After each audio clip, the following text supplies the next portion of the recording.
Mesdames, Mesdemoiselles, Messieurs, chers amis de Canal Martinique Télévision, chers amis de LCL, vous qui nous regardez sur kmttélévision.com, vous qui nous écoutez sur FM+, 88.9, c'est notre radio, vous qui nous regardez également sur Téléantilles ou sur OM5 TV en France, vous qui êtes également à La Réunion et à Mayotte sur le réseau Orange et qui nous regardez, bonsoir et bienvenue dans ce 100% politique.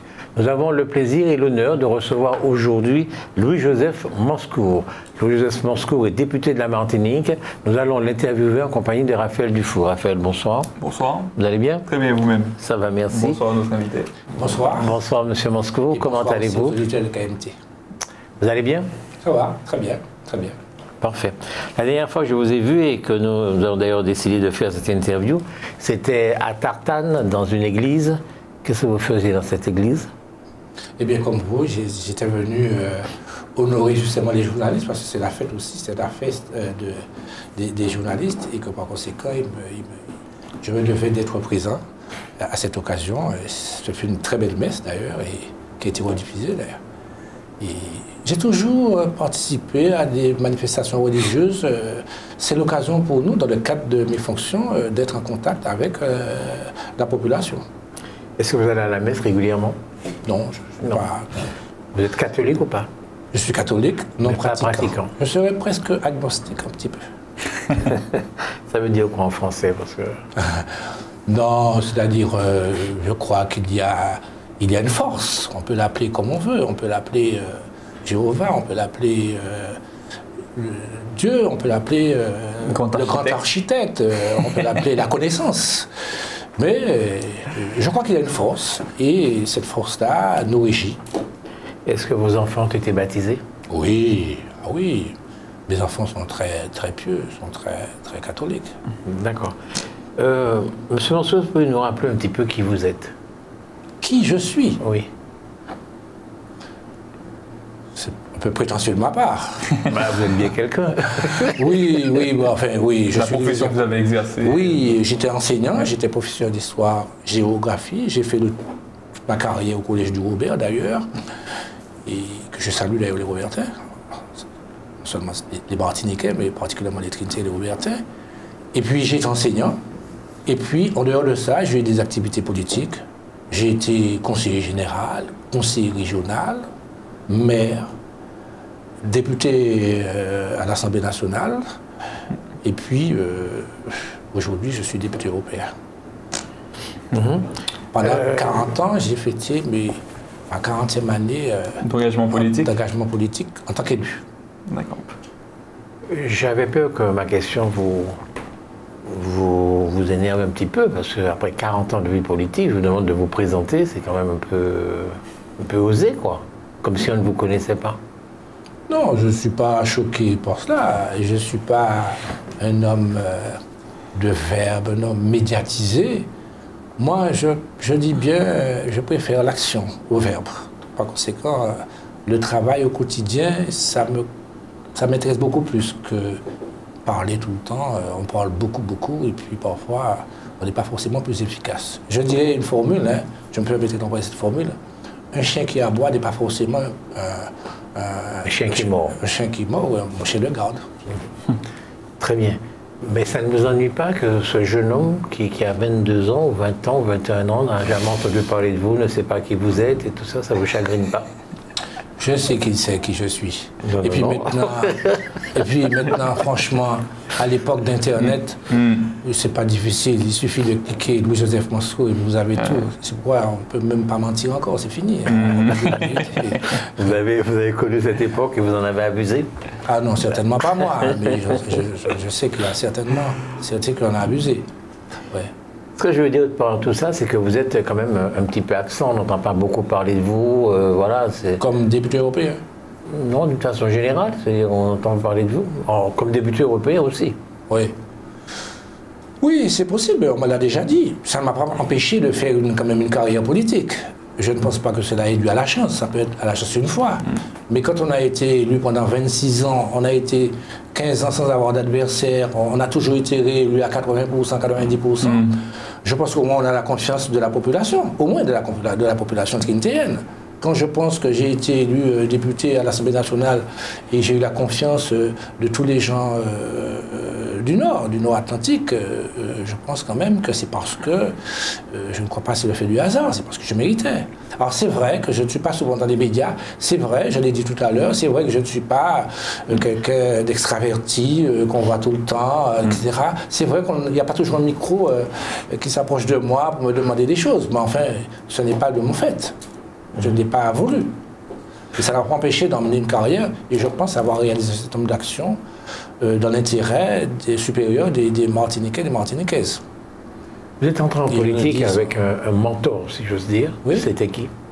Casimir Branguidor, qui est mon père spirituel, mon père en politique, qui m'a fait confiance, je dis, dès l'âge de 25 ans. Parce que n'oublions pas, j'ai été socialiste à 26 ans. Donc, par conséquent, je pense qu'il m'a fait confiance. Et j'ai été élu premier adjoint au maire, j'avais 30 ans. À l'époque, c'était le plus jeune adjoint au maire. Ce que les gens ne savaient pas, les gens ne savent pas aujourd'hui. Et je pense que si Casimir Branguidor, qui était un homme de conviction, mais un érudit, vous le connaissez quand même. Donc s'il a fait confiance à Louis-Joseph Manscourt, c'est que je pense qu'il pensait que j'étais capable d'assurer sa succession et de défendre les intérêts de la Trinité, de promouvoir une Trinité bien meilleure. Est-ce que vous seriez choqué si je vous disais que vous n'avez pas été à la hauteur de ses espérances, puisque Casimir Branguidor était un socialiste, un grand socialiste, un socialiste de conviction, et un socialiste avec des troupes derrière lui. Et puis aujourd'hui, vous êtes dans un parti socialiste, où il n'y a plus de troupes, on ne sait même plus s'il existe. Est-ce que vous n'avez pas l'impression d'un terrible échec, quelque part? Oui, si vous prenez le problème ainsi, je dirais oui. Oui, parce que j'aurais préféré que nous ayons une force politique beaucoup plus forte, notamment en Martinique. Je l'aurais souhaité, mais les circonstances, je peux dire, on va le dire tout à l'heure, j'espère bien, mais les circonstances ont voulu qu'il y ait certainement des obstacles à cela. Je ne sais pas, il faut dire aussi que le problème, c'est que le Parti socialiste, au niveau de la Martinique, a été toujours confronté à un autre parti que le parti PPM. Il faut le reconnaître. C'est même au niveau de l'interlocuteur du Parti socialiste à l'époque, ce n'était pas Casimir Branguidor, c'était Aimé Césaire. Même à l'époque de Branguidor, j'ai une image qui m'est restée très forte. Vous savez, c'est que lorsque François Mitterrand est venu faire son meeting, c'était sur la savane. Branguidor, un vieux socialiste, qui avait déjà 70 ans, on n'a pas fait monter sur le podium deux personnalités sur le podium, c'est Césaire et Mitterrand. Alors que Branguidor, avec cette taille-là, il est resté debout, là, en train d'écouter pendant 1h30. Vous voyez, c'est pour vous dire que même à ce niveau-là, donc ça a été toujours un obstacle pour nous. Parce que l'interlocuteur privilégié était le PPM. Même lorsque nous avions, il faut le dire, lorsque nous avions beaucoup plus d'élus. Nous avions à l'époque, quand même, Fanajour, nous avons Delbois, nous avons eu Delbois, nous avons eu aussi le maire de Ducos. Donc nous avons eu quand même Maurice Louis-Bloguet. Et même à cette époque-là, on avait des difficultés pour savoir. Alors maintenant, aujourd'hui, c'est encore pire. Il faut le dire que la situation est encore dramatique parce que, vous savez, je crois que les partis n'ont pas bonne presse. Et je suis au regret de dire que l'expression même de la démocratie, ce sont des partis. Si on continue de dire qu'il n'y a plus de partis, ou bien dans chaque commune il y a un parti, ou bien chacun constitue un parti ou un groupe, eh bien, je pense que la démocratie est en danger. Quand vous disiez, malgré sa taille, il restait debout en parlant de Casimir Branguidor, c'est pour dire que c'était un homme grand. Il était grand de taille. Il marchait un petit peu voûté, il était assez grand. Et c'est pour ça que vous avez dit ça. Mais enfin, il y a bien des coupables dans ça. La chute des partis, le fait que les Martiniquais n'aient plus confiance dans les partis, vous ne pouvez pas vous exonérer d'une certaine responsabilité. Vous êtes là depuis 40 ans. Oui, mais je pense peut-être que la responsabilité, elle est collective. Je vais vous dire. Je ne vais pas m'adosser cette responsabilité qui est lourde quand même. En tout cas, j'y ai pris une part et que j'assume. J'assume. Mais je dis que c'est difficile aujourd'hui parce que, au fait, quand on regarde bien, et avec beaucoup de recul, maintenant que je suis un sage. Je ne sais pas si je n'ai pas toujours été sage. Mais enfin, maintenant, à mon âge, je prends un peu de hauteur et je regarde les choses. Je regarde bien que, bon, on n'a plus confiance dans les hommes politiques. Mais je ne sais pas si nous méritons, je dis nous, si nous méritons cette confiance, parfois. Quand je regarde ce qui se passe aujourd'hui, le spectacle qu'on nous offre au niveau de la population, l'image que l'on donne des hommes politiques, les querelles, tout ça, etc., je suis en train de me demander si, effectivement, les citoyens, les lecteurs ne disent pas que, bon, aujourd'hui, eh je ne fais plus confiance à qui que ce soit. Et malheureusement, il faudra toujours qu'il y ait des élus, il faudra qu'il y ait des représentants du peuple pour défendre nos intérêts et faire en sorte qu'il faut qu'il y ait des maires, il faut qu'il y ait des parlementaires. Parce que si vous voulez vraiment que dans le quotidien des gens, qu'on puisse transformer le quotidien des gens, il faut bien qu'il y ait des élus, des responsables. Tout à l'heure, vous êtes en train de dire, ouais, maintenant, les choses sont comme ça, maintenant. Bon. Mais tout à l'heure, vous nous avez donné un exemple de choses qui n'étaient pas tellement différentes. Quand vous nous dites que M. Blanc-Guidor n'a pas été invité sur l'estrade où se trouvaient Mitterrand et Césaire, c'est aussi un signe d'une façon de faire de la politique. On a l'impression que ça a toujours été comme ça dans ce pays. Oui, c'est surtout pour vous dire que l'interlocuteur privilégié du Parti socialiste, qui était fort à l'époque, c'était le PPM, d'accord. En fait, vous avez cette attitude-là qui est une attitude qui n'est pas très digne, quelque part, de ne pas faire monter Blanc-Guidor. Est-ce que la politique n'a pas toujours été comme ça, quelque part, en Martinique? Oui, je ne prends pas de jugement de valeur sur ça. Et puis c'est déjà du passé, j'aurais beaucoup de choses à dire. Je vais demander à Raphaël Dufault de vous poser une question et après vous nous parlerez de ce que vous souhaitez. Monsieur Dufault. Vous nous disiez en préambule que vous êtes engagé il y a 40 ans de cela dans la politique et ça a toujours été, me semble-t-il, avec le Parti socialiste. Ah oui, sans désemparé. 40 ans, on le sait, c'est assez long sur la vie d'un homme, mais c'est assez long sur la vie d'un parti politique aussi. C'est-à-dire qu'on a le temps de voir un certain nombre de bouleversements, un certain nombre de choix, de prises de position, d'évolution, et peut-être aussi de déception.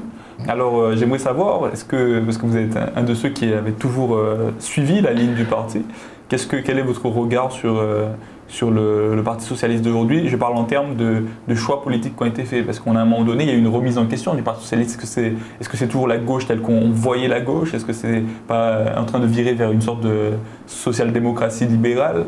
Et donc, comment vous avez réussi à vous y retrouver pendant ces 40 ans de chemin dans ce même parti? Oui, dans ce parti, quel qu'il soit, il y a toujours des hauts et des bas. Il y a toujours des moments de victoire, des moments de défaite. Aujourd'hui, le Parti socialiste connaît une sorte de déconvenue qui est quand même, il faut reconnaître, catastrophique. Donc il ne faut pas se faire d'illusions, il faut le dire ouvertement. Mais c'est dû à plusieurs choses aussi. Il ne faut pas non plus s'excuser. C'est dû parce que nous avons perdu toutes les valeurs auxquelles nous étions attachés à l'époque, tout ça, etc. On a le sentiment que c'est décrié. Et on s'est embourgeoisé. On a perdu du terrain. Écoutez, je me souviens avant, lorsque... Vous constatez un vrai embourgeoisement du Parti socialiste? Oui, le bourgeoisie embourgeoisé.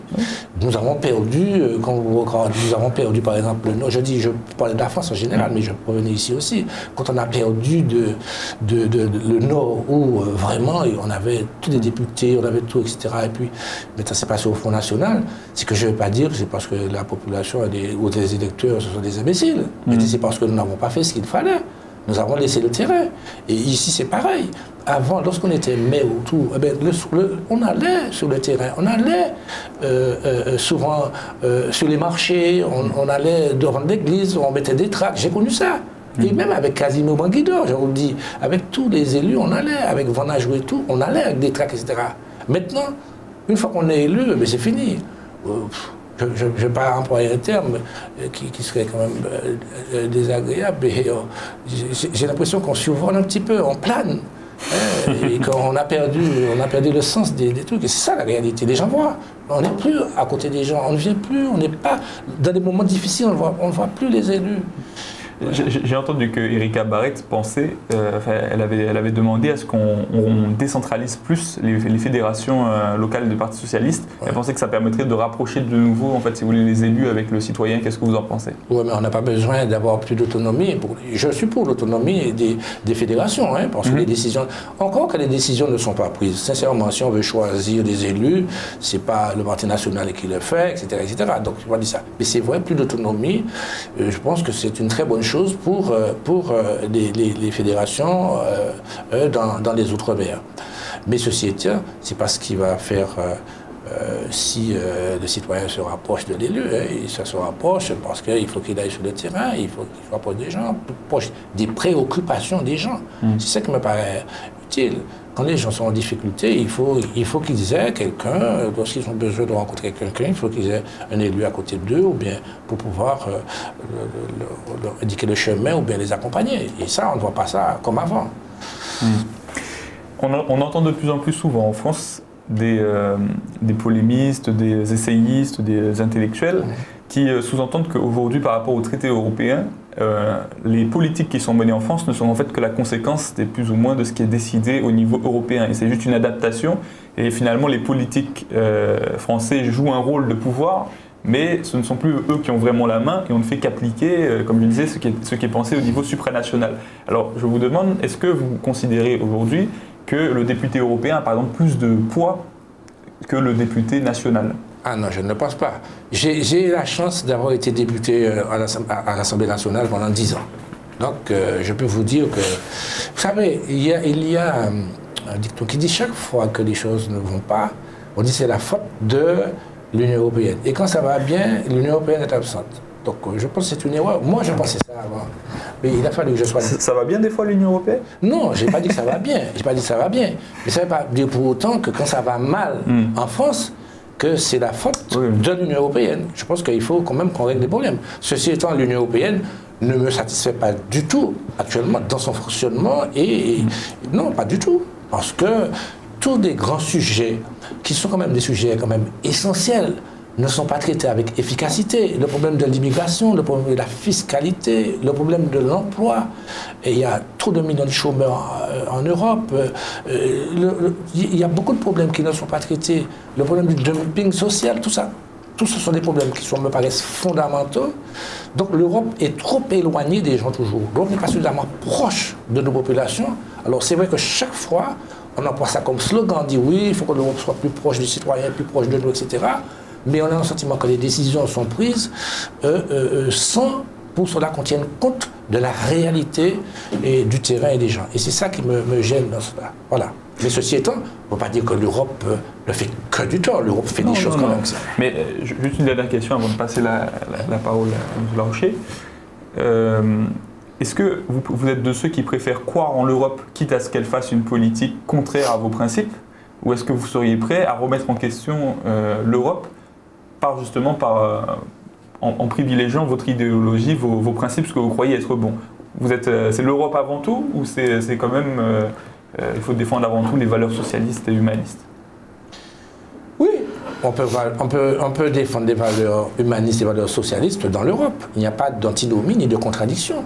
Non, c'est pas ce que je voulais dire. Ce que je veux dire, c'est qu'aujourd'hui, vous l'avez dit vous-même, clairement, l'Europe est dirigée par une force politique majoritaire qui est plutôt sur un ordre libéral, très libéral même, et qui va à contre-courant de ce que vous prôneriez plutôt pour la direction de l'Europe. Il n'a jamais dit ça. Et jamais dit ça. Et c'est tout ce qui me gêne justement, parce que vous savez, l'Europe, il n'y a jamais de majorité en Europe. C'est ce qu'il faut savoir. L'Europe, depuis une vingtaine d'années en coalition, il y a 751 députés, il aurait fallu qu'il y ait près de 450 députés en majorité. On n'a jamais la majorité. Je ne dis pas un parti, je veux dire qu'il y a une idéologie dominante en Europe. On est pour le libre-échange, d'ailleurs, c'est ce qu'on vient de signer vous savez que je suis socialiste, donc en conséquent, je suis contre, on va en parler si vous voulez, je suis contre le libre-échange. Oui, c'est ce que je veux dire, c'est que vous êtes actuellement, et depuis quand même un certain temps, ce que vous défendez, vous, est assez minoritaire au niveau politique en Europe. Tout à fait.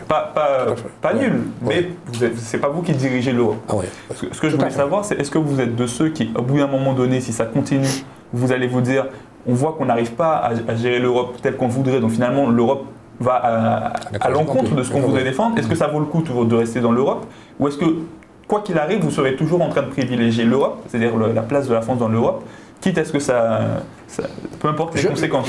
Je poserai le problème différemment. Je dirais qu'il faut que nous nous battions pour imposer une autre vision de l'Europe, une autre politique en Europe, en sorte que comment dirais-je, les Européens, les citoyens des différents États européens puissent adhérer à l'Europe. Parce que l'Europe, qu'on le veuille ou pas, vous savez, nous sommes dans un monde, vous voyez, c'est un monde qui est un peu particulier.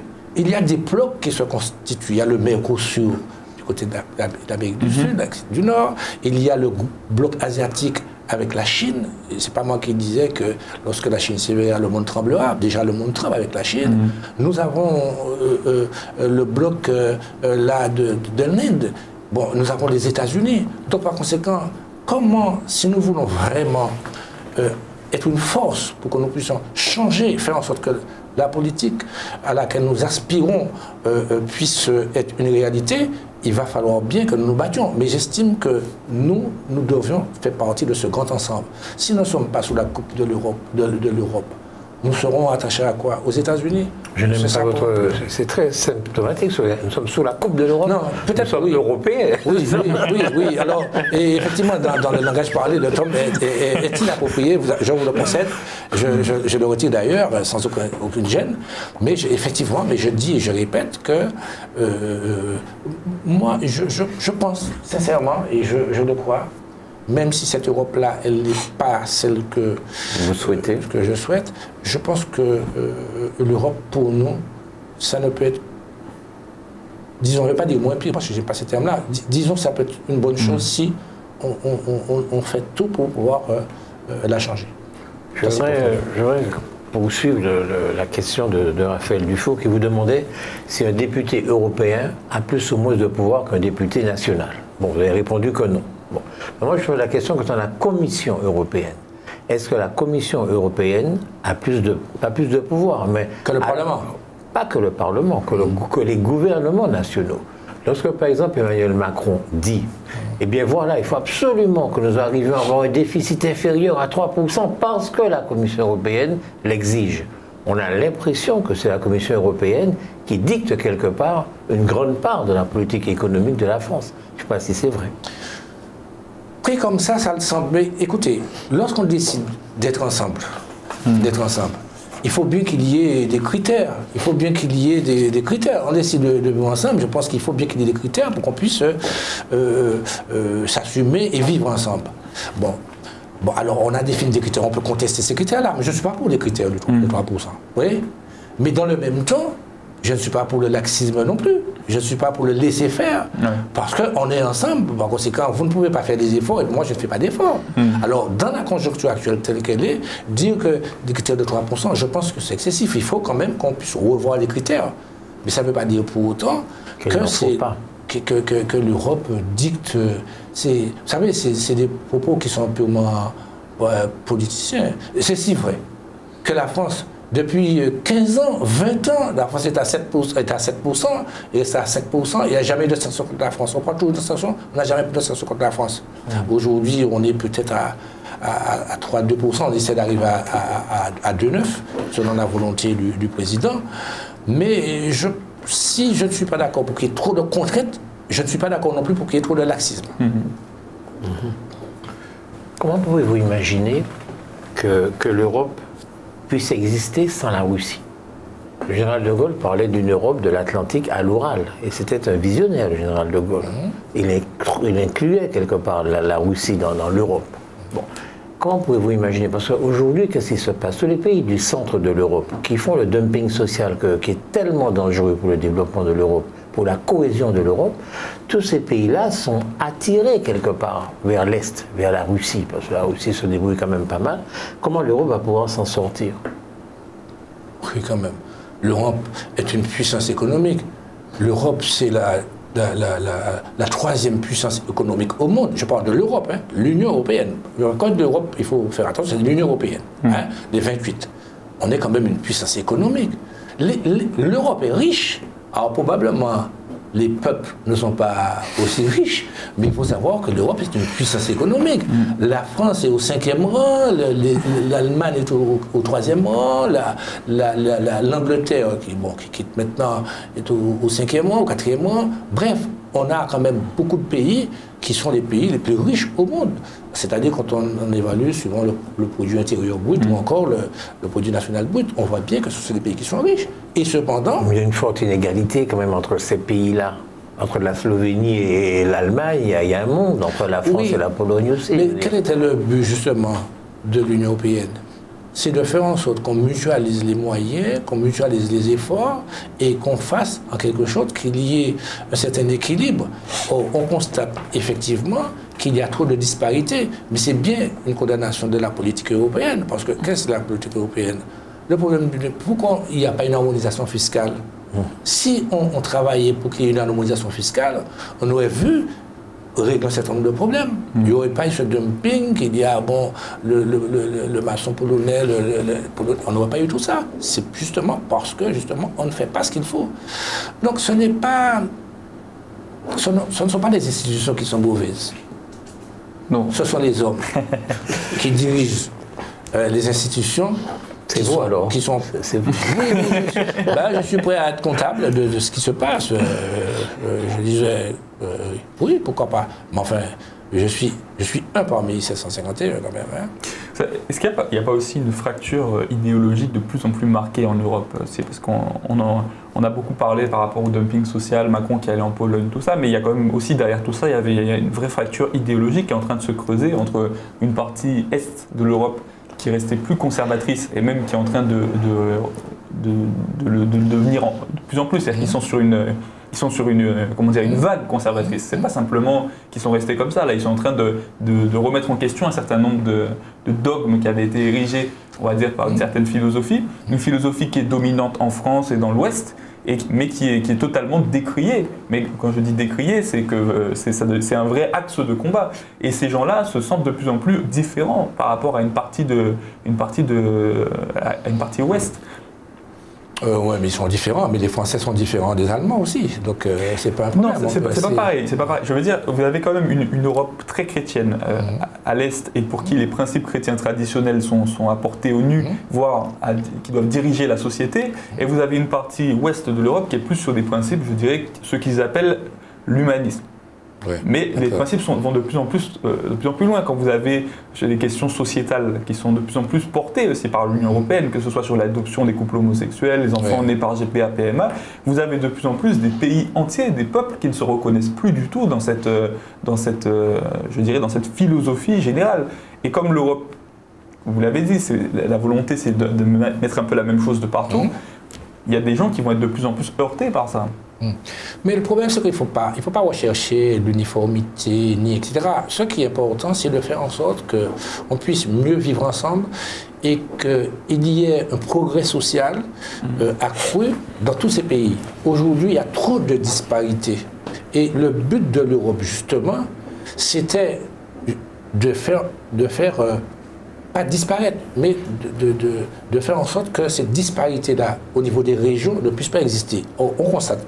Vrai qu'il y a de nombreuses disparités. Moi, je discute avec les Polonais, les Ukrainiens, etc. On voit qu'il y a des disparités. Et tant qu'on ne prendra pas confiance qu'il faut accompagner ces peuples-là, mais la politique qui est menée, c'est une politique qui est totalement libérale. Et compte tenu de cette politique libérale qui est menée, je ne pense pas on pense contrairement à la philosophie même de l'Union européenne, je ne pense pas qu'on pense davantage à mettre plus de, comment dirais-je, d'égalité entre les citoyens de l'Union européenne.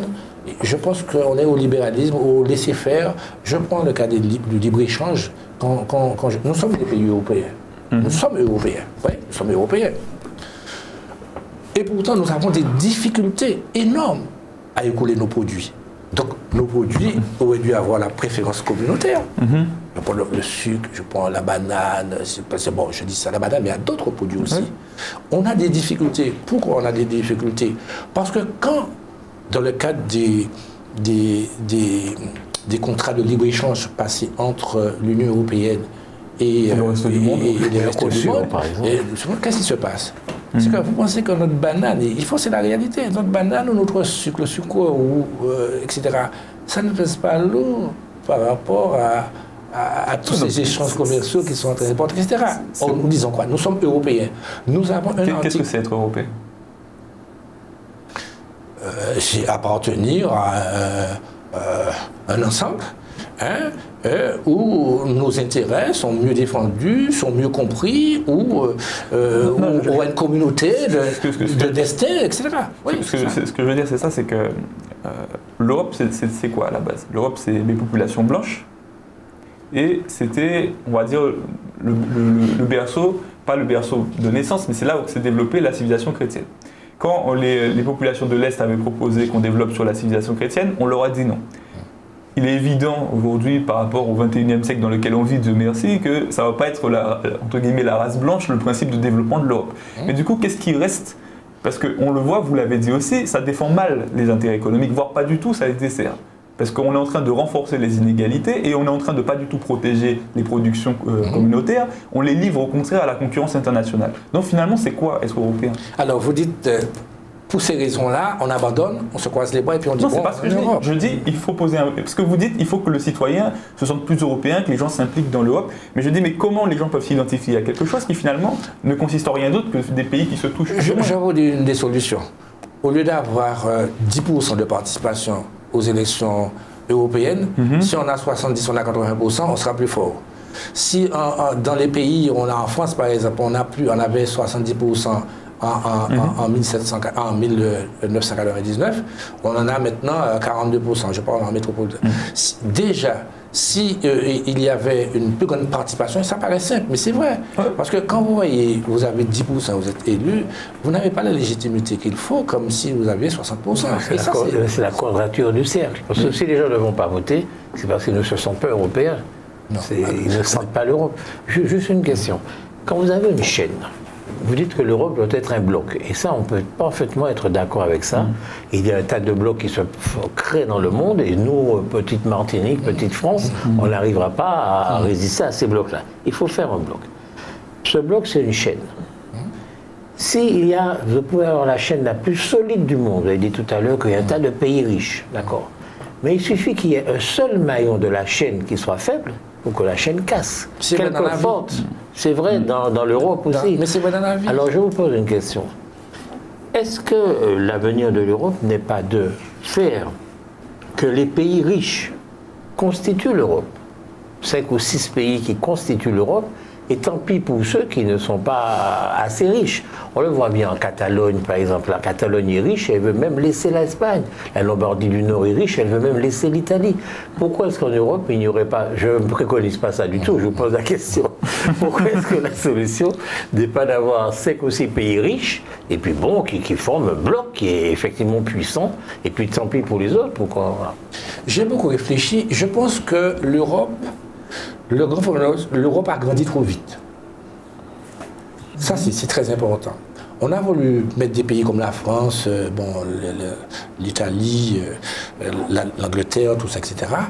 D'un seul coup, on a voulu intégrer des pays comme la Grèce, comme Malte, Malte, contrairement à Malte, quand même à un niveau de vie élevé, des pays comme la Lettonie, comme la Pologne, etc.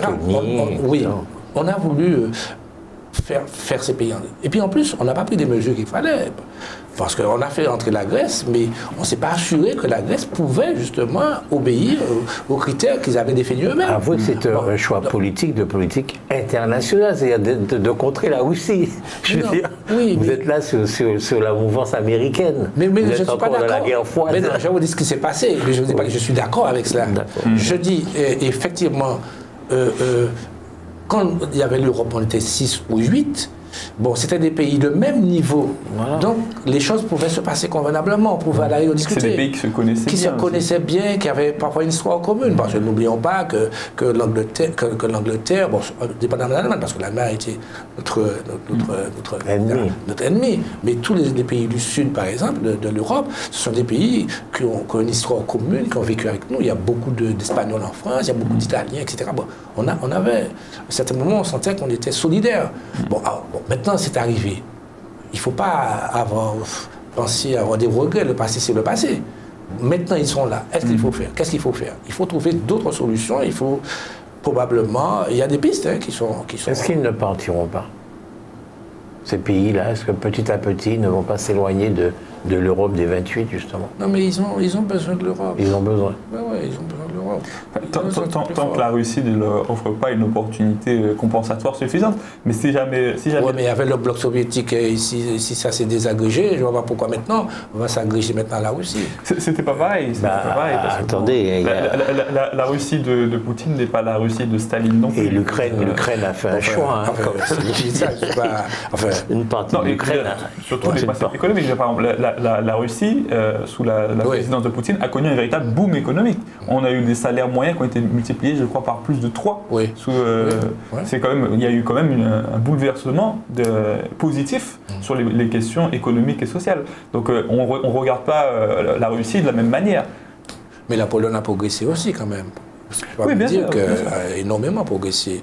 Mais ces pays-là se sentent plus proches idéologiquement de la Russie, c'est évident. Je veux dire, quand vous voyez les types de votes qu'ils font dans ces pays-là, c'est beaucoup. C'est surtout le cas de la Crimée, c'était très clair. Oui, mais ils ont adhéré, ils ont voulu. Ça n'a pas été une adhésion comme ça. Ce sont les populations qui ont décidé. Hein. Oui, mais c'était à l'époque. Comme vous disiez tout à l'heure, 40 ans, ça change. Oui, c'est vrai. C'est vrai. Oui. C'était pas la même Europe. Oui. C'est comme le communisme, beaucoup de personnes ont idéalisé ça, et puis après, quand le mur est tombé, les gens ont vu autre chose. L'Europe, entre guillemets, c'est pareil. J'imagine que vous, quand vous êtes lancé au début dans l'Europe, vous attendiez sûrement pas que ça devienne le temple du libre-échange. Ah non, certainement pas. Et c'est malheureusement le cas aujourd'hui. Oui. Qu'est-ce que vous souhaitez nous dire, M. Monsco, que nous ne vous avons pas donné l'occasion de dire? Une dernière question importante. Attends, mais ça vous empêchera pas vos questions après. J'ai cru que c'était la fin de l'émission. Non, c'est pas la fin du tout. Qu'est-ce que je vous ai... Alors, écoutez, moi, j'aurais aimé quand même pour que les spectateurs... les spectateurs puissent bien voir les choses, c'est que savoir à quoi sert un député européen. Je crois que c'est important de le savoir. Quel est le travail que l'on met, quelles sont les difficultés auxquelles on est confronté dans l'exercice de notre mandat. Je pense que tous ces problèmes-là sont, me paraît, des problèmes très importants à développer.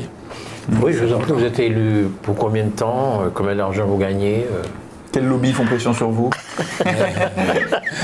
Oui, alors il faut savoir, et vous avez raison, il y a beaucoup...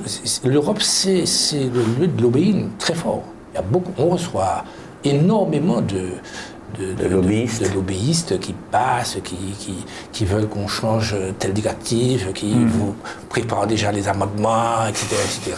Quand je ne vous dis pas qu'ils vous... Parfois, ils essaient de vous solliciter. Est-ce qu'ils vous préparent un chèque aussi, etc. Honnêtement, ils vous préparent un chèque? Honnêtement, je n'ai jamais connu de chèque. Je n'ai jamais vu ça, donc je ne vais pas dire que c'est pas heureux, etc. Mais il faut dire, on peut trouver sur la table, sans connaître les gens, beaucoup de petits cadeaux, etc., etc. Bon, il paraît que c'est comme ça que la maison fonctionne. Enfin, je ne sais pas tout ça. Mais je vous dis, effectivement, c'est très fort là.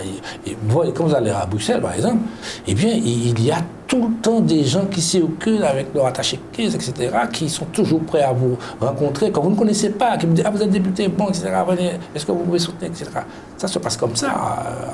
Mais, ceci étant, bon, je pense qu'on résiste, mais on a des difficultés. Pourquoi on a des difficultés? Parce que nous sommes 3. Nous sommes 3 eurodéputés. Élus pour combien de temps? Pour 5 ans. Oui. Nous représentons l'ensemble des Outre-mer. Mais n'oublions pas que nous avons 11 territoires. Bon, il y a 3 sections. La section Atlantique, où il y a un député pour la Martinique, la Guadeloupe, la Guyane, Saint-Pierre-et-Miquelon, Saint-Barth et Saint-Martin. Donc, vous voyez, 6 territoires. Je suis le seul député. Par comparaison, il y a 25 députés pour ce même territoire, ces mêmes territoires, au niveau de l'Assemblée nationale. Et je suis le seul. Ouais, en Europe. En Europe. Et il y a 25. Je parle pour la section. Hein. Oui. Il y a 47 pour l'ensemble des Outre-mer. Or, nous sommes 3. Donc, vous voyez bien la difficulté. En plus, une difficulté qui veut que nous avons 2 sites. Nous avons Bruxelles et nous avons Strasbourg. Toutes les plénières, on a 12 plénières par mensuel. Chaque année, on a 12 plénières globalement pour l'année. Bon, il faut être sur place, il faut être présent, parce qu'il y a des sanctions. Il y a des sanctions financières, et puis c'est pas comme à l'Assemblée nationale où vous restez 8 mois sans venir. Hein. Là, il faut que vous soyez présent. Et peut-être que moins maintenant, mais à l'époque, je me souviens, on pouvait rester 8 mois sans venir. Et puis, maintenant, si vous n'avez pas, vous avez des sanctions qui sont effectives. Donc vous êtes tenu d'être là et d'être présent. Ensuite, il y a une semaine par mois aussi, il y a 15 jours par mois à Bruxelles. Parce que c'est là où sont les commissions, il y a des séances de travail où on travaille, on examine les propositions, les directives, les règlements, enfin, tout ce qui est proposé, enfin, l'initiative parlementaire, c'est notre rôle aussi. Donc, quand on a tout cela, et il faut être sur le territoire, il faut être en circonscription, une semaine qu'on a. Il faut quand même que j'aille en Guadeloupe, il faut être en Martinique, mais il faut qu'on aille voir les Guyanais, il faut qu'on aille voir. Ce n'est pas facile, même si on a été élu par l'ensemble des territoires d'outre-mer 11, bon, je me consacre davantage à la section atlantique, hein, parce que les autres le font pour les autres sections. Bon, la tâche est très difficile. Alors, nous avons des collaborateurs. Vous en avez combien? Nous en avons, moi, j'en ai 2 à temps plein et 3 à temps partiel. Les 2 à temps plein sont basés où? Eh bien, ce sont des collaborateurs accrédités. Ils sont basés obligatoirement à Bruxelles ou à Strasbourg. Mais ils sont basés à Bruxelles. D'accord. Les 3 temps pas plein. Et ils travaillent comment? Ils sont à mi-temps, ils font autre chose à côté? Oui, ils travaillent à côté. Ils sont salariés, ils travaillent et puis ils m'accompagnent sur des dossiers. Par exemple, au niveau de comment dirais-je, de la communication, bon, il y a quelqu'un qui s'occupe de ça pour moi.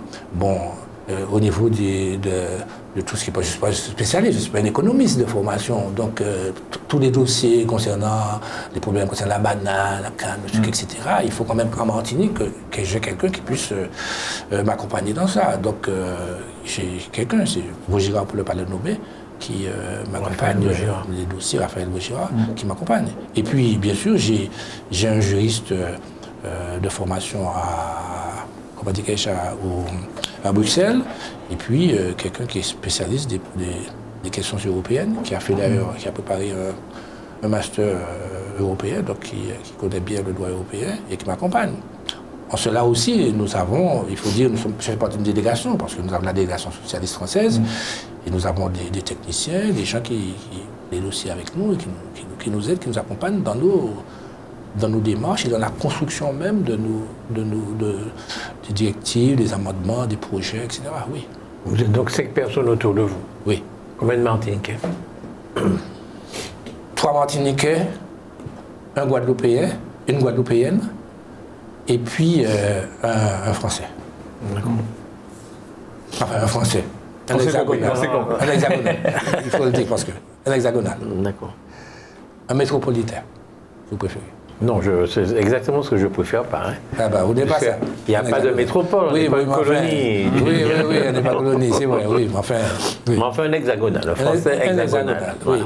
Un Gaulois. Qui vit d'ailleurs en Belgique. Il vit en Belgique. En Belgique, il connaît très bien, qui a été déjà collaborateur parlementaire, assistant parlementaire par le passé d'un autre député. Est-ce qu'il vous arrive de faire des actions communes ensemble avec tous les autres parlementaires européens des Outre-mer? Ah oui. Indépendamment de votre politique. Non, on travaille ensemble. Ah ouais, beaucoup, toujours. Beaucoup plus qu'à l'Assemblée nationale? Ah oui, beaucoup plus. Il n'y a pas de clivage marqué. Et ça, c'est important. C'est peut-être un inconvénient, mais c'est aussi un enrichissement aussi. Il n'y a pas de clivage marqué. Nous avons M. Ponga, qui est souvent ces jours-ci, justement, qui est de droite, hein, pour ne pas LR, et qui travaille avec nous. Et il y a M. Omarji qui est de gauche, mais qui est avec la France Insoumise. Eh bien, nous travaillons ensemble.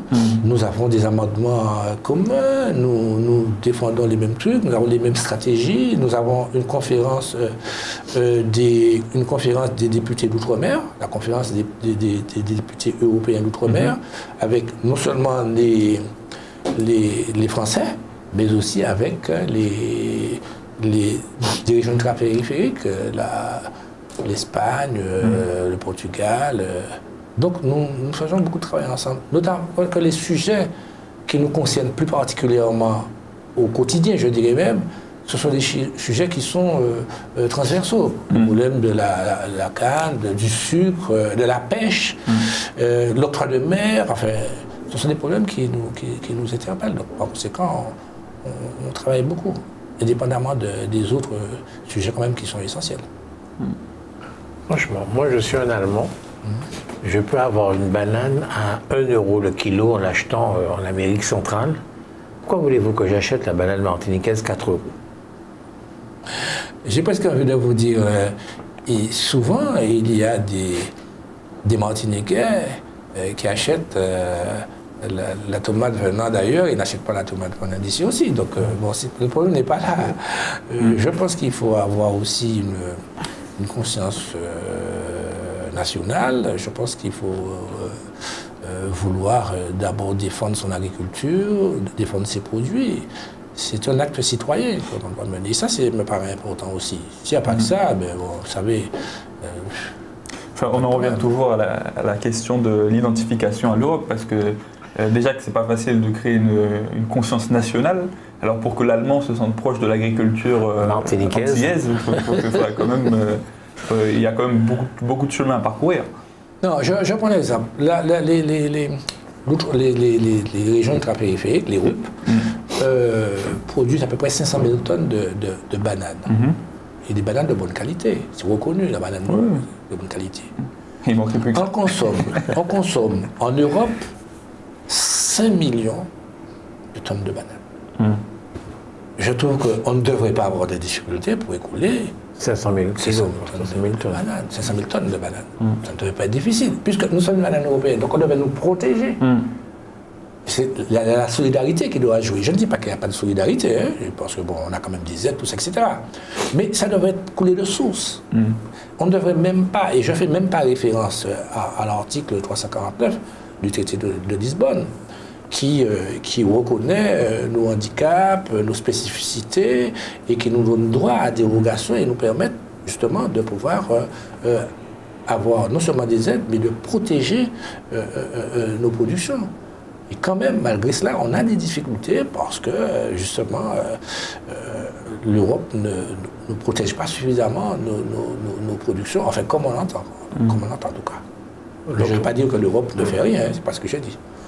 Bon, enfin, ça, c'est quand même essentiel. Si elle ne fait pas ça, elle ne fait pas l'essentiel, parce que c'est important pour nous, quand même. Oui, mais enfin, il y a des aides qui sont accordées. Il y a quand même, il ne faut pas non plus. Il y a des aides qui sont accordées, il y a des dérogations qui sont accordées. C'est quand même la moindre des choses que l'Europe verse des aides dans la mesure où c'est les pays européens qui les financent. Donc nos impôts qui financent l'Europe. L'Europe ne produit pas d'argent en elle-même. Oui, en effet, vous avez raison de le dire. Parce qu'au fait, c'est que les gens là, l'Europe ne prélève pas d'impôts, contrairement. Non, je n'ai pas dit que l'Europe prélève d'impôts. Non, justement, ne prélève pas d'impôts. Donc les ressources de l'Europe proviennent des contributions des États membres. Hein? La France, par exemple, contribue à 21% de contribution de l'Europe. Et ensuite, du droit de douane, quelques droits de douane, ça c'est pas très important, et puis de la TVA.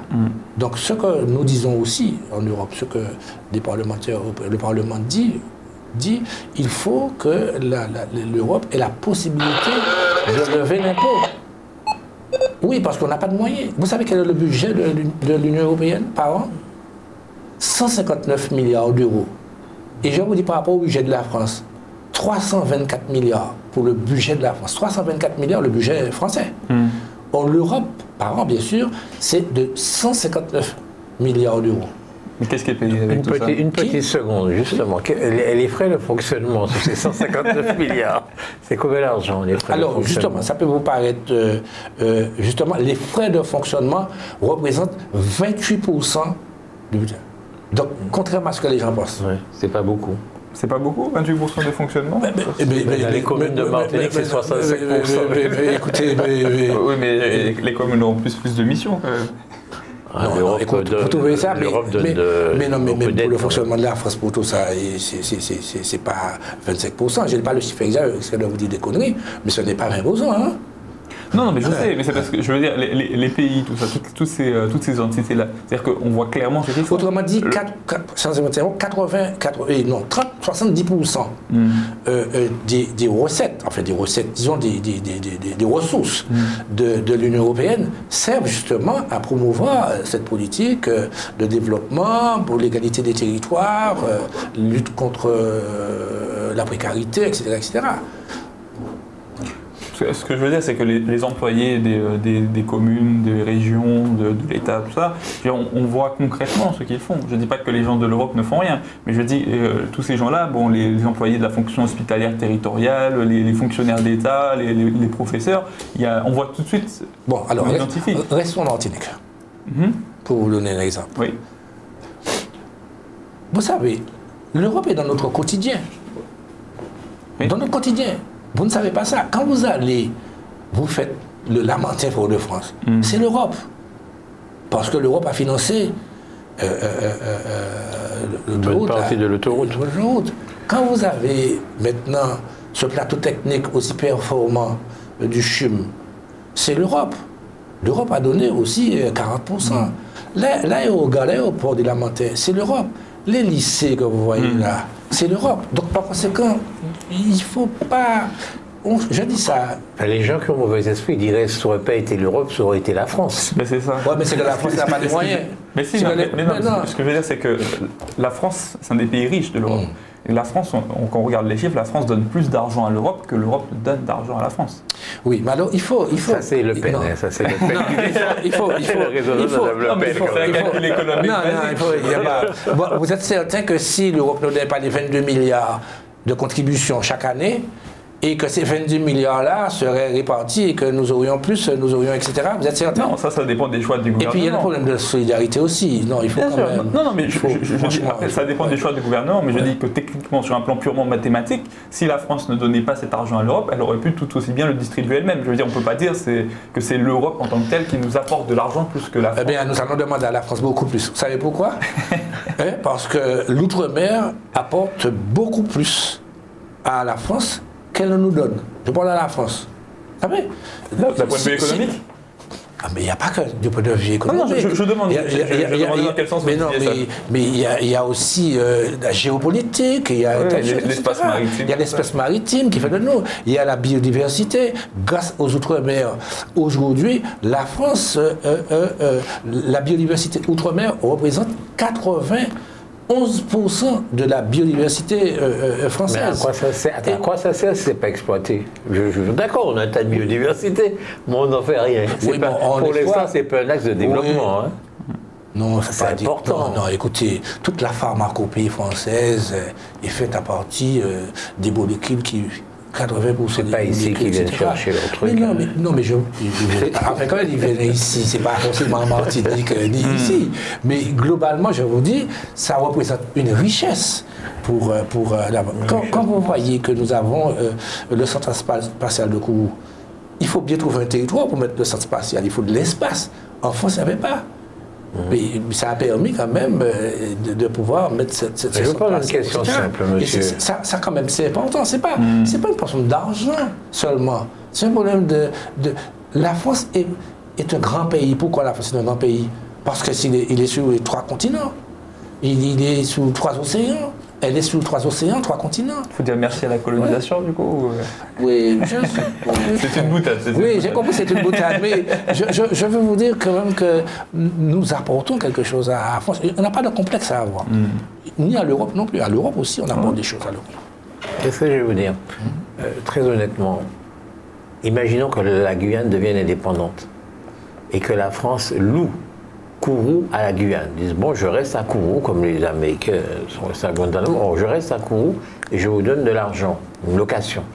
Ça ne nous reviendrait pas moins cher? Non, mais Kourou, ce n'est pas seulement la France, hein, c'est oui, enfin, l'Europe. Oui. Ça leur reviendrait moins cher, quand même, que de subvenir à tous les besoins de la Guyane. Vous êtes embêté là. Ouais, je ne sais pas. Je ne sais pas vous poser une question.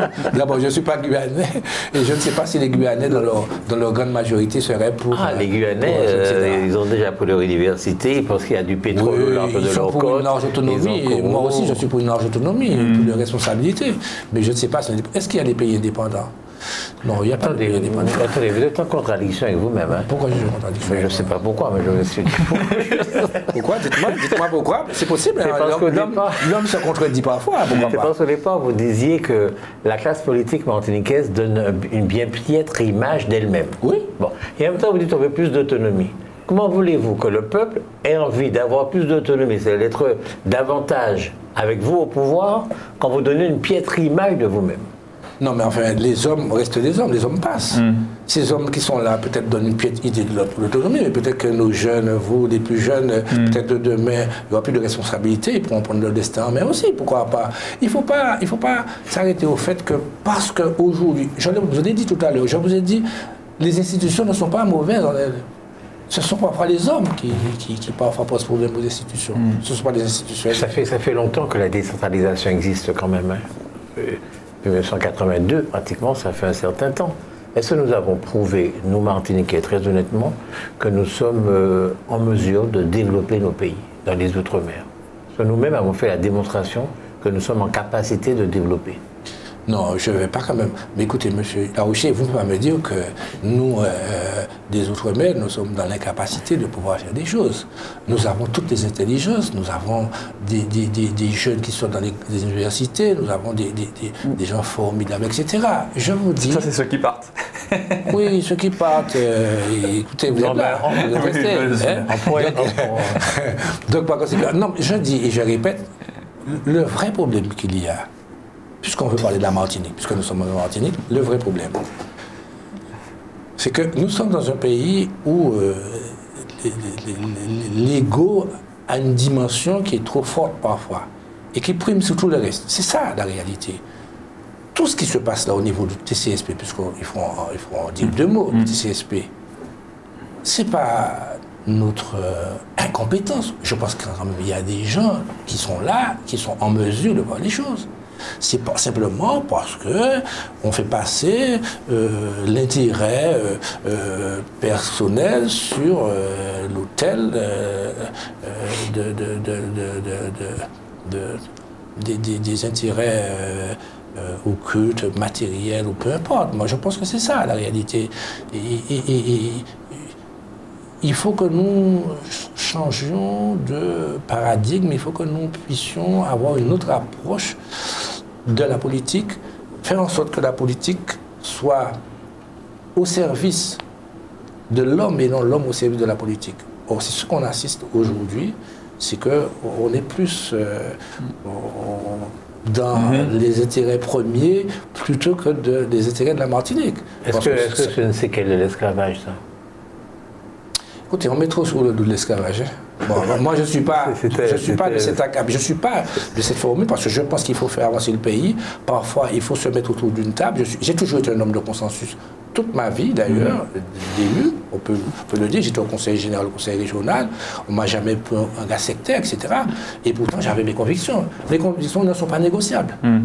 Mais dans le même temps, je dis, quand il faut construire un pays martiniquais, quand il faut faire en sorte qu'on puisse régler tous les problèmes, tous les maux dont souffre actuellement la Martinique, et Dieu seul sait, ils sont nombreux, je pense qu'aujourd'hui, il faut que nous puissions taire nos divergences, nos querelles de parti, d'ego, et qu'on se mette au service de nos populations. C'est ça qui manque. Rien d'autre. Nous avons les intelligences, nous avons des hommes qu'il faut. Et je vous dirai plus, nous avons l'argent. Je suis désolé, nous avons les moyens. Je suis de votre avis. Nous avons les moyens. Écoutez, je vais vous dire un exemple qui est très simple. Mais je le dis, mais ça me fait mal. On s'est battu. Aujourd'hui, on a demandé à ce que les régions puissent gérer les fonds européens. C'est une bonne chose. C'est la responsabilité. C'est une bonne chose. On a 825 millions en Martinique. À gérer. Sur 5 ans. Avec l'effet levier que ça peut faire. Je dis près d'1 milliard d'euros avec l'effet levier. Parce que c'est la contribution. Aujourd'hui, on a consommé combien? 150 millions, 155 millions. Peu importe les problèmes. Il reste combien d'années, etc. Il reste 2 ans et demi. L'Europe exagère aussi. Hein, parce que pour mobiliser les fonds européens, c'est un parcours du combattant extraordinaire. Hein. C'est compliqué. C'est très, très compliqué. C'est vrai. Voilà. Je vous dis, c'est vrai. Mais ça ne saurait justifier la situation actuelle de très peu de consommation des crédits. Je veux bien que les inconvénients, mais c'est vrai pour les autres pays aussi. C'est pas vrai pour la Martinique ni pour la Guyane, etc. C'est vrai pour l'Auvergne, c'est vrai pour qui arrivent autant à consommer, qui arrivent à consommer plus. je ne dis pas etc. Mais quand ils sont à 60%, je n'ai pas dit qu'ils sont à 100%, mais ils sont à 70%. Pourquoi on ne pourrait pas faire 40, 50, 60% aussi? Donc, par conséquent, alors c'est vrai qu'il y a eu des obstacles pour la Martinique, il faut être objectif. Bon, on a voté le PO, c'est le programme opérationnel, un peu plus tard. On a perdu un an. Bon, il y a eu toutes ces complications de transfert, etc. Mais je dis que, vous savez, les fonctionnaires européens, qu'est-ce qu'ils nous disent? Ils nous disent, vous demandez toujours plus. Vous demandez toujours plus. Dans les débats avec nos collègues eurodéputés, qui sont parfois du même groupe de gauche que nous, hein, qui participent, qui sont gentils, mais ils nous disent, mais oui, mais vous demandez toujours plus. Mais vous savez, vous ne consommez pas. Oui, c'est gênant pour nous. C'est gênant pour nous. Et ça, je vous dis, etc. Donc, je vous dis qu'on a les moyens. On a les intelligences. On a, je suis désolé, les moyens financiers. On peut raconter ce que l'on veut. Quand je vois, il y a beaucoup de chefs d'entreprise qui me disent, j'ai des projets, mais ça fait 2 ans que j'ai déposé. Ce matin, il y a une dame qui m'a appelé, j'ai déposé un dossier, le dossier est éligible, ça fait 2 ans que j'ai déposé un dossier, ça traîne, je n'ai pas de réponse, je n'ai rien absolument. Je ne peux pas de jugement. Je dis, mais ce n'est pas normal dans un pays où, justement, l'argent est là, et que, dans le même temps, on dépose un dossier, et on attend 2 ans pour pouvoir avoir l'argent.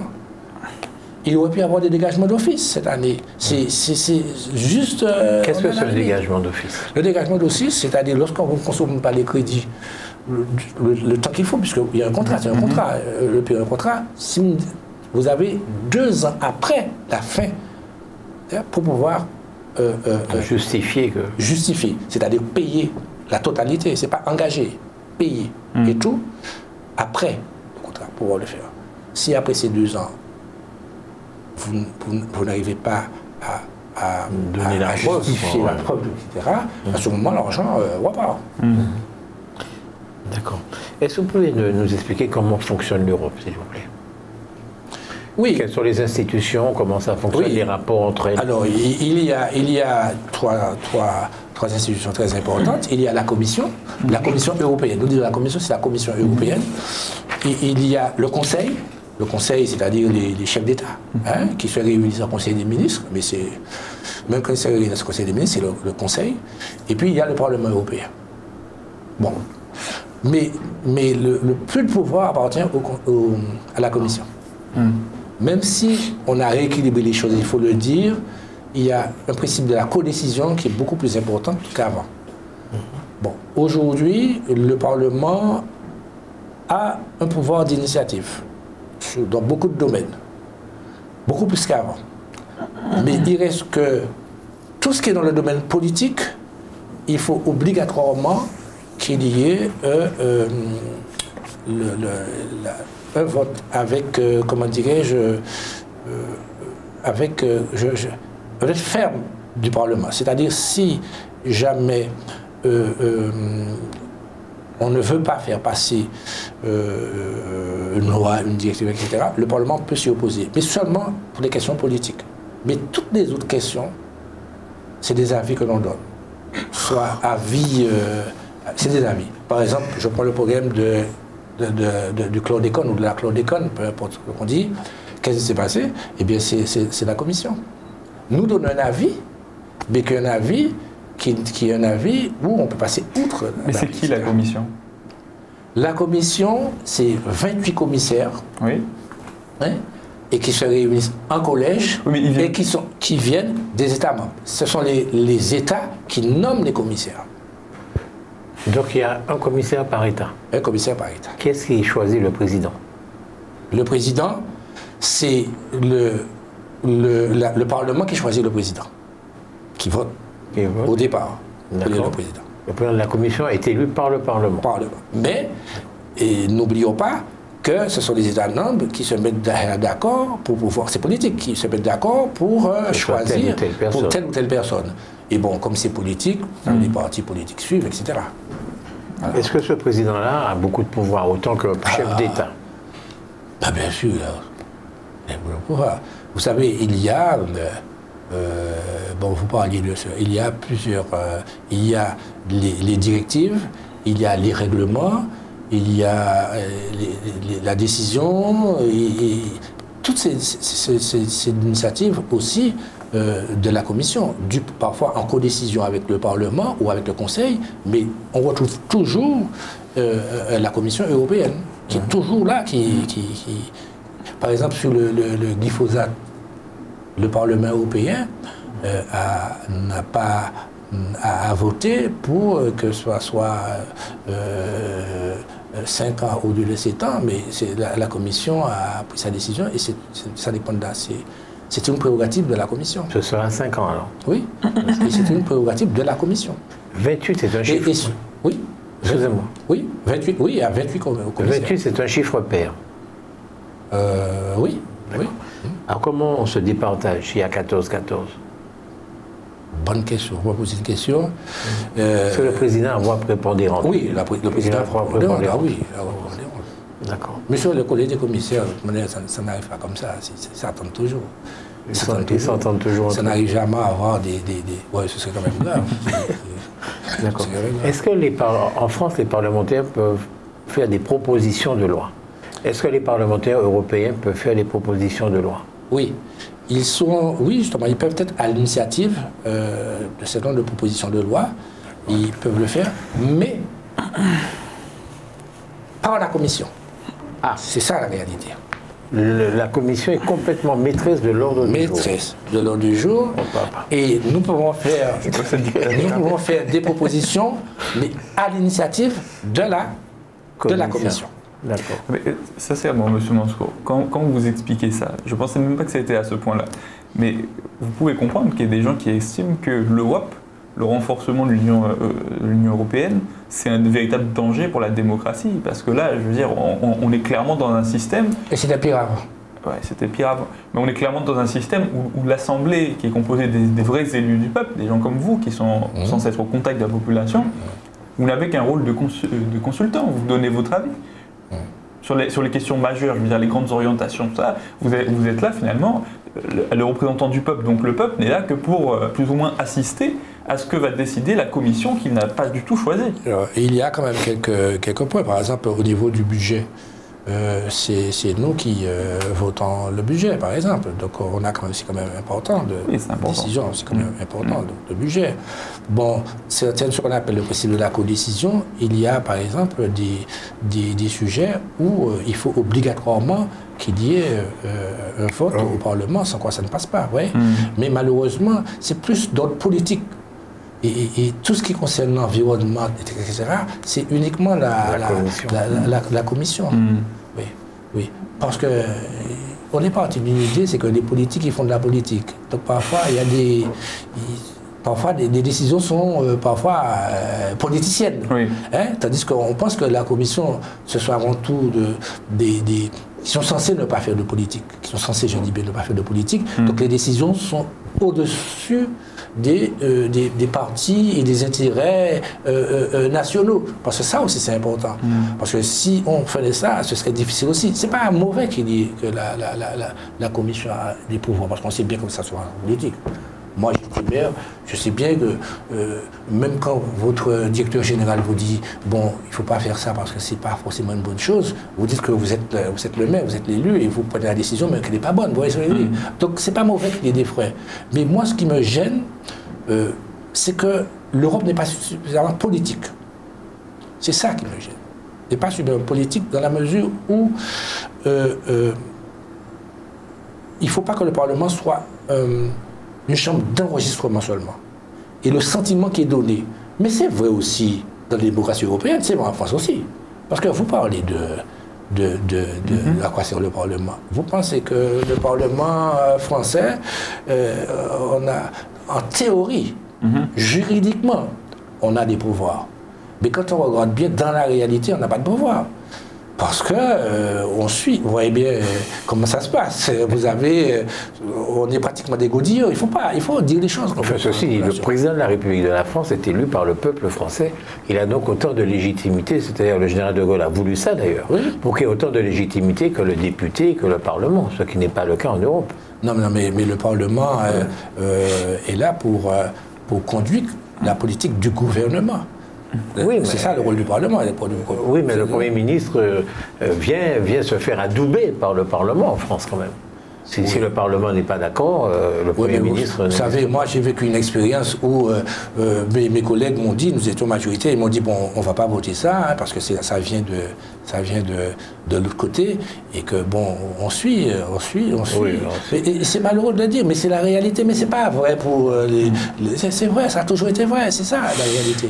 Je vais vous poser une question. L'Europe fonctionne beaucoup avec les régions. Quelque part directement avec les régions. L'Europe, c'est l'Europe des régions, d'abord. C'est ça qu'il faut savoir. C'est l'Europe des régions. Des régions. C'est très important de dire ça. Donc par-dessus la nation, par-dessus l'État, quelque part. Non. C'est-à-dire, je vais traiter avec la région Martinique. Non. L'Europe ne décide pas comme ça. Ce sont les États membres. La demande faite, par exemple, de faire en sorte que c'est les régions qui gèrent les fonds européens. Oui.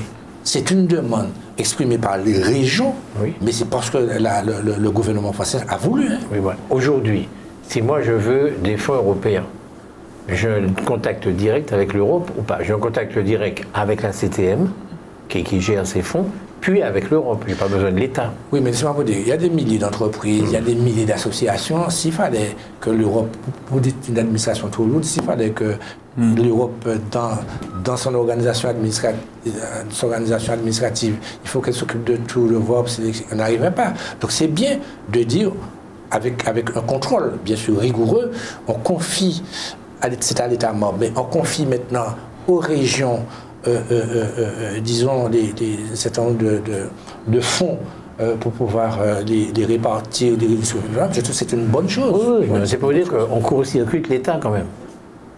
Bon, est-ce que c'est pas un pas vers l'Europe, une Europe fédérale?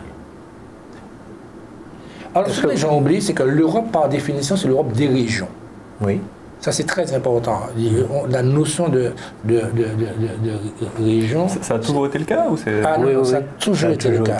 Mais les gens parlent de l'État, etc. Mais c'est l'Europe des régions. Les régions, parce que nous, comme la France est de centralisme jacobin très poussé, donc on ne s'en est pas rendu compte. Mais quand vous voyez tous les États, par exemple, les Länder en Allemagne, quand vous voyez, par exemple, en Italie, vous voyez en Espagne, etc. Ce sont des régions autonomes à l'intérieur même, vous avez vu avec la Catalogne. Donc ce sont des régions. Mais nous, chez nous, bon, ça n'a jamais été ça. La région a 30 ans, 40 ans. Avant, c'était uniquement des départements. Et la région n'était pas une collectivité. Les régions françaises même étaient simplement des établissements publics. Il y a de cela une quarantaine d'années. Mais l'Europe a toujours été une Europe des régions. Donc ça ne me gêne pas qu'on puisse confier aux régions un certain nombre de moyens. Est-ce que vous iriez-vous vers une Europe fédérale, c'est-à-dire un véritable gouvernement européen, et les États seraient quelque part des États fédérés de cette Europe-là? En ce qui me concerne personnellement, et ça c'est mon avis, je suis pour une Europe fédérale. Vous êtes pour une Europe fédérale? Oui. Est-ce qu'on prend la direction de ça, selon vous, aujourd'hui? Il me semble que non. Il me semble que non. Qu'est-ce que vous souhaitez dire, M. Moscou? J'avais une question. Alors faites vite, parce que l'émission est presque terminée. Ça me paraît une question quand même très importante pour terminer cette Comme émission. toutes celles que vous posez. Non, celle-ci en particulier, parce que c'est un vrai enjeu pour vous et puis pour nous, par la population ultramarine, parce que M. Macron avait annoncé, il avait émis la possibilité d'une fusion des listes en fait, pour les européennes. On aurait une grande liste nationale et non plus des listes par circonscription. C'est-à-dire qu'il y aurait une circonscription unique sur toute la France et avec des listes énormes. Alors bien évidemment, ça pose la question de la représentativité pour nos territoires, parce que autant là, quand vous êtes là, déjà que c'est compliqué, vous êtes à 3 pour tous les outre-mer, là vous allez devoir essayer de placer des députés ultramarins sur les grandes listes nationales. Ça pose une vraie question sur notre capacité à nous représenter. C'était justement là que je voulais terminer. Non, je veux vous dire une chose, c'est que M. Macron, c'était pas mon homme, mais il m'a beaucoup déçu. parce qu'il avait dit deux choses. Il faut qu'on fasse de la politique autrement. Le problème des partis, des combinaisons politiciennes, il faut cesser ça, il faut... etc. Et je constate qu'il s'inscrit exactement dans ce qu'il avait condamné il y a de cela, etc. Je prends un exemple qui est très simple. Aujourd'hui, pourquoi il demande le scrutin de liste? C'est simplement une tactique politicienne. Bien sûr. Il n'a pas de représentation affirmée dans les territoires, il n'a pas de président de région, de département, il n'a pas tous les maires, enfin bref, il n'a pas de conseillers municipaux, il n'a pas de structure, etc. Il y a quelques leaders qui viennent d'être élus, il n'a pas. Et il sait bien qu'il y a un danger si on fait une élection par territoire, par circonscription. Donc par conséquent, il propose. Mais c'est uniquement un calcul politicien. Mais ce n'est pas dans l'intérêt comment dirais-je, des électeurs de tout le monde, des territoires. Et ça, il faut comprendre ça. Je prends l'exemple de l'outre-mer. Jusqu'à maintenant, on était à la merci des partis politiques. Au bon vouloir des partis politiques. Le parti politique décidait de vous mettre en position d'être élu ou pas. De 79 jusqu'à 84, c'était ça. Et le plus souvent, on était en queue. Et puis, quand un ministre désistait, on avait la chance peut-être d'avoir un petit député européen comme ça, par ricochet, quoi, en quelque sorte. Alors que depuis 2004, qu'est-ce qui s'est passé? La décision d'avoir une circonscription pour les Outre-mer, le mode d'élection n'est pas forcément... le mode de calcul, etc., c'est peut-être pas forcément bon parce que je vois que c'est compliqué. Mais dans la réalité, on avait la chance d'avoir trois représentants des trois océans pour défendre les intérêts des Outre-mer. Aujourd'hui, on risque de ne pas en avoir. Parce que, vous savez, les luttes sont dures au niveau du... Je prends l'exemple de notre parti qui n'est pas un parti qui est très fort. Les places sont chères. Il y a tellement de places à mettre, tellement de gens qui ont perdu, etc. Les places sont chères, mais ce n'est pas seulement pour nous, c'est vrai pour les autres partis aussi, mais plus pour nous, parce que c'est compliqué. Donc on risque de ne pas avoir de représentants des Outre-mer. Alors on va me dire oui, mais l'Europe, il faut avoir une vision globale, il ne faut pas avoir une vision étriquée, tout ça. Je veux bien, mais on est mieux défendu que par soi-même. C'est ça la réalité. Et je suis... désolé d'ailleurs, certains députés représentants des Outre-mer ont déposé un amendement, mais ce n'est pas passé là, mais ça ira au Sénat. Non, ça passera demain à l'Assemblée nationale et ça ira au Sénat, où déjà on a rejeté les amendements. Donc on risque d'avoir la liste nationale. Il a la majorité absolue. Et comme le dernier mot appartient à l'Assemblée nationale, donc on aura une liste nationale. Il a même demandé une liste il voulait même une liste transnationale aussi à côté d'une liste nationale. Pourquoi? Simplement parce que ce qui intéresse monsieur le président de la République, c'est d'être le maître de l'Europe, en quelque sorte, et de faire en sorte qu'il puisse appliquer la politique qu'il veut, une politique d'ailleurs libérale, à mon sens. C'est ça la réalité. Mais je ne suis pas candidat aux élections européennes, donc je suis bien aise de dire que bon, c'est pas pour des intérêts personnels, mais je dis... Ah, c'est votre dernier mandat? Mon dernier mandat. C'est mon dernier mandat, général. Donc, je dis que c'est... Vous avez quel âge? 73 ans. Vous estimez qu'il est temps de raccrocher à cet âge-là? Ah non, mais j'avais raccroché depuis à l'âge de 69 ans. J'avais dit que ma retraite politique allait correspondre à ma retraite au niveau professionnel. Je l'ai fait puisque j'ai été élu à ma dernière élection, j'avais 63 ans. Donc j'étais 6 ans et puis j'ai dit, bon, j'ai pas démissionné, j'ai démissionné, à la fin je ne suis pas représenté. Et puis il arrive que les circonstances ont fait que j'ai été élu parce que je voulais donner un coup de main surtout à mes amis de la Réunion en pensant qu'ils seraient élus, mais il se trouve qu'on a fait un bon score et que bon, j'ai été élu comme ça, mais dans mon esprit, c'était pas, je pensais partir vraiment. Dites-moi une dernière question et puis on va arrêter là parce que le temps est arrivé. L'octroi de mer, il y en a encore pour longtemps. Comment ça va se passer l'octroi de mer? Si vous voulez mon avis, l'octroi de mer est de plus en plus attaqué. Et je pense qu'on aura de plus en plus de difficultés à faire passer ce message. Je prends un exemple. Jusqu'à maintenant, on votait la progression d'octroi de mer dans l'indifférence pratiquement des députés européens. Ils votaient, et parfois ils s'abstenaient, il n'y avait pas de problème. Et en 2015, nous avons eu quand même 146 députés, eurodéputés qui ont voté contre. Oh papa. Qui ont voté contre. Bon. Ils estiment qu'il n'y a pas de raison qu'on puisse nous accorder cette petite protection. Cette petite protection. C'est l'Europe de échange. Donc on aura de plus en plus de difficultés. Il va falloir, et je l'ai déjà dit ici, c'est pas du pessimisme, mais c'est un combat qu'on a gagné depuis 30 ans, puis chaque fois on reporte, etc. Mais à un certain moment, il va falloir qu'on réfléchisse à trouver d'autres ressources de substitution. Je pense qu'il faut commencer à réfléchir. D'accord. On va arrêter là cette interview. Merci de nous avoir fait l'honneur de votre présence aujourd'hui. Merci beaucoup. Merci beaucoup, M. Dufault, d'avoir été là. Mais de rien. En tout cas, merci à vous. Vous voulez dire un petit mot aux téléspectateurs, peut-être? Oui, je voudrais d'abord vous remercier KMT de m'avoir permis de pouvoir m'exprimer et surtout de dire comment fonctionne l'Union européenne. Je pense que je l'ai fait avec le plus de clarté possible, dans la mesure où j'ai eu un peu plus de temps et que par conséquent, l'Union européenne, nous avons besoin de l'Europe, comme l'Europe a besoin de nous. Je l'ai dit, l'Europe est dans notre quotidien.